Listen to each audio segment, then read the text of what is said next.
Grandpa's Corner, Article number 4. Critical Decisions, Critical Times.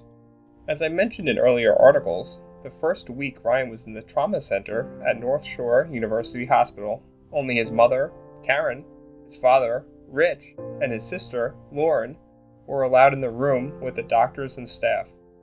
You could not find better people to be making the critical decision, not only to save Ryan's life, but to help determine what kind of life Ryan would have in the future. They were able to clear their minds that they could take in all the information and options, and make the decisions Ryan's doctors needed in order to proceed. Ryan's parents were given percentages of best and worst case scenarios, and were constantly updated so they could make quick and intelligent choices. The first thing doctors had to do was stabilize Ryan's brain and body. Procedures were done to relieve pressure on the brain. Medications were adjusted to control his vital functions. A breathing tube, feeding tube, waste evacuation tubes, and IVs were administered. Monitors for blood pressure, heart rate, breaths per minute oxygen, and temperature had to be watched constantly. The slightest adjustments could cause pressure on Ryan's brain.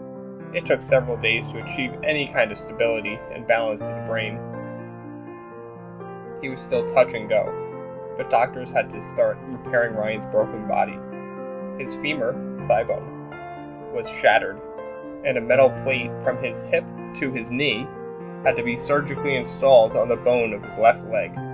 It was not possible to do the surgery on an operating table like they normally would, since laying down would severely increase the pressure on Ryan's brain.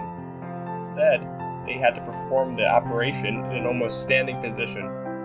The surgeon did not have the time or ability, under those difficult circumstances, to set the leg perfectly.